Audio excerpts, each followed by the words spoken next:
Last year, Max Verstappen was understandably the most talked about driver in Formula 1. However, I think it's fair to say that his teammate Sergio Perez was a pretty close second.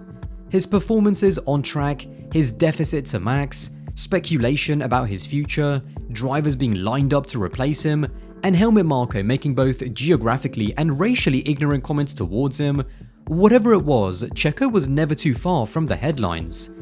Coming into the final year of his contract, the speculation around his future at Red Bull is not going to go away. And after the success that Red Bull had last year despite his deficit, that's going to bring with it expectations for them to repeat their success, and for Checo to improve on what was a disappointing season for him personally. Due to these factors, there is no question that coming into the season, Sergio Perez is going to be the driver that will be under the most pressure this season from the fans, media, and even within his own team. No one ever expected Checo to be beating Verstappen, and that's not what the team even brought him in to do. However, since the new regulation of cars were introduced in 2022, more than his pace in qualifying or his head-to-head in qualifying or the race, his points relative to Max, which is what actually matters, has decreased alarmingly. There's no doubt that during the first third of 2022, when Red Bull was still overweight and when the car still had a more benign and understeery balance to the front end, this is when Checo was at his most competitive relative to Max, and this is also where he earned his contract extension. After Monaco, which was race 7, he was only 15 points behind Max, and after the next race in Baku, he was still only 21 points behind. From here, as Red Bull developed the car finding performance by adding more downforce and sharpness to the front end under braking and turning, Checo lost all confidence in the car, whilst Max went on to an untouchable level that he's maintained to this day. In 2022, when Checo got beaten by Leclerc for second in the championship, although it was disappointing for himself and for Red Bull, it didn't seem like a disaster. Leclerc won more races, spent the first third of the season fighting for the title, and still had a pretty competitive car all the way until the end. However, in 2023, the fact that with 5 or 6 races to go, Checo being beaten by Hamilton in the Mercedes in the fight for second in the championship was still a genuine possibility, that's where things became alarming to the point where even Horner was being asked if Checo would keep his seat in 2024 despite having a contract. The alarm bells started ringing from very early on in 2023, especially when it came to his qualifying. On average, his qualifying position was just 9.09, which was only the 8th best on the grid, with Leclerc, Sainz, Hamilton, Russell, Alonso and Norris all qualifying higher on average. Having said that, even in a car as dominant as the RB19, Checo being poor in qualifying wasn't a complete surprise. Don't get me wrong, the scale of his deficit definitely was alarming, but Checo throughout his career has never been known as a great qualifier. Checo's bread and butter has always been that of a very consistent, very dependable Sunday driver who usually is able to stay out of incidents and use his immense tyre management skills to either make different tyre strategies work or be able to keep up good pace in a car for longer than the drivers around him. That's the bedrock of why Checo, outside of drivers like Ricciardo and champions like Hamilton and Alonso, has actually been the most successful midfield driver even before he got into a championship-winning team, scoring numerous podiums and even a win ahead of drivers like Hülkenberg, Magnussen, and even Bottas, given that Checo came into Formula 1 before him and is still in a race-winning team now, whilst Valtteri is towards the back of the grid. But this is what to me was most alarming and most disappointing in 2023.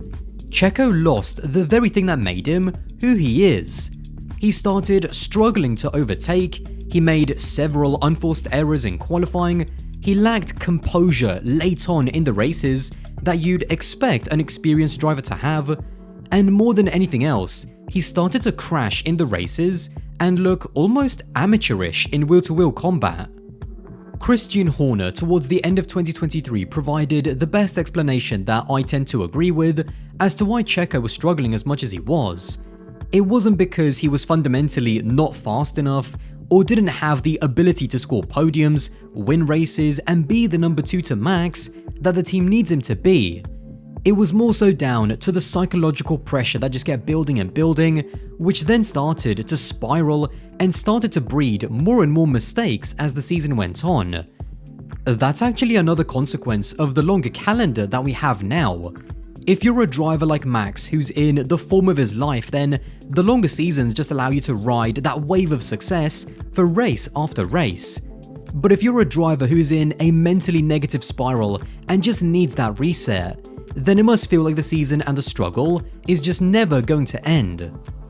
With no contract for 2025, all of this puts even more pressure on Checo to improve his contributions on track and also prove to the team that he is still the best all-round option alongside Max for the future. Given that Red Bull doesn't have a young driver who's really caught their eye and is jumping out to be worthy of a Red Bull seat, and given that even outside of Red Bull that there isn't that many other available options who would be a guaranteed improvement on Checo, it does mean that for the most part, Checo's destiny really is in his own hands. Regardless if the grid will be closer or if we'll have yet another runaway Red Bull season where it's basically Max versus no one for the title, fundamentally Checo has to prove that he can extract more performance out of the RB20, especially over one lap. After the end of season Abu Dhabi test and looking ahead to 2024, Checo talked about hopefully having a car with a nicer balance on his side. The problem there is that the team have found the most performance from what Verstappen has been able to do, and so Checo's biggest challenge will be to either figure out something on the car setup side that will give him the feeling and confidence he wants, or adapt better to the driving demands of the RB20, which will also give him the confidence and more so the balance that he needs. The bottom line is that Red Bull will never need him to be Verstappen, but they will need him to be respectable. If he can't get on top of the RB20 or at least show signs of progress of getting to grips with the car, and then especially if he starts to become a liability in the Constructors' Championship, then that's going to open the door for Red Bull to justifiably look for his replacement. I think it's also worth reminding that because this is Red Bull we're talking about, depending on if and how bad things go, a mid-season driver swap is never off the table. As I said earlier, the only thing that will take a little bit of pressure off Checo's shoulders is the fact that, as I'm recording this right now, there's no drivers openly available that are guaranteed improvements. Ricciardo is by far the most obvious option because it doesn't take a genius to realize that the whole purpose of bringing him back was to both evaluate him for a return and to also put pressure on Checo that he could be replaced. But even then, before Ricciardo can lick the stamp and send himself back to Red Bull, he still needs to prove that he can beat Tsunoda. For Ricciardo to go back, he needs multiple stars to align, which includes Checo continuing to underdeliver, him beating Tsunoda, and him being better than any other available option at the time. If all of those stars align, then he's definitely got a shot, but that is why I maintain that because of Ricciardo's tainted reputation, Checo's destiny is mostly in his own hands because if he performs, then Ricciardo becomes a redundant option. Even with Max in the other car, if Checo begins to show even the smallest hint of struggling, then the other drivers are going to sense an opportunity of being able to get into a championship-winning car.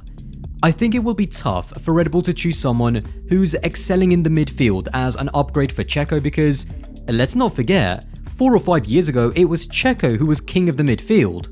and so you can't always just presume that they can carry that form and do it under the pressure of a top team.